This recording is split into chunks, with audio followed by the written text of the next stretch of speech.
Have you ever heard of oil pastels that can be blended with water? Neither did I. Hello everyone, it's me Samira and welcome back to my channel. In today's video, we'll be testing water-soluble oil pastels and see if they work. Let's get started. Water-soluble oil pastels, as the name suggests, can be dissolved in water, which is pretty cool. So today I'll be testing these pastels and I'll be drawing a painting using them, and let's see how it turns out. I'm using the Prima water-soluble oil pastels here, and these come in only 12 shades. Using only 12 shades to paint a picture is pretty challenging, so let's see if we can make it.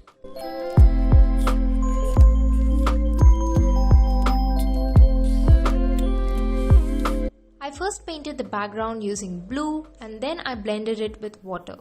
Ironically, I'm painting water with water. Did you get it?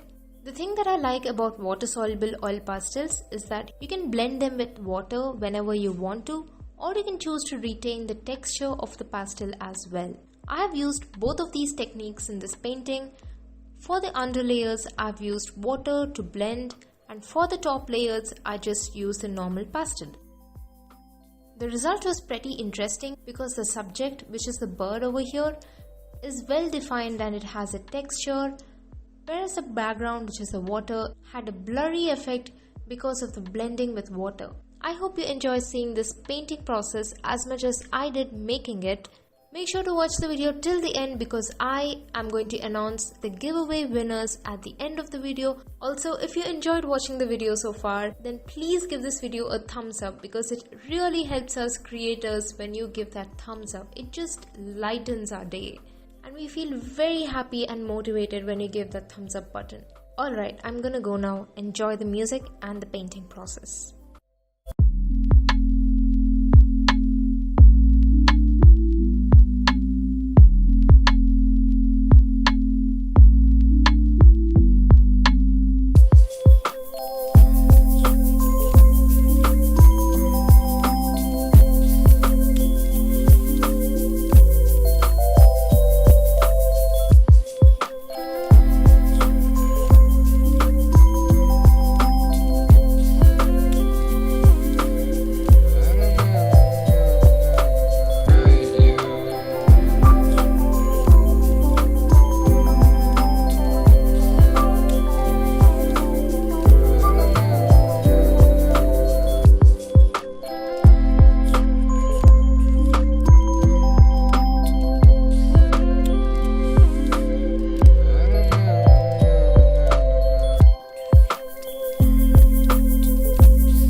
enjoyed the video, let me know in the comments down below if you ever tried water-soluble oil pastels or if you're willing to try them after seeing this video. And now it's time for the giveaway winners. I said there's only going to be one winner, but I'm going to be giving away the bookmarks to all of you who have participated. So a huge congratulations to Purnima, Sujata and Kaira. Do check the description box to contact me for further details. Thank you very much for watching the video. I hope you enjoyed it and I'll see you very soon. Bye!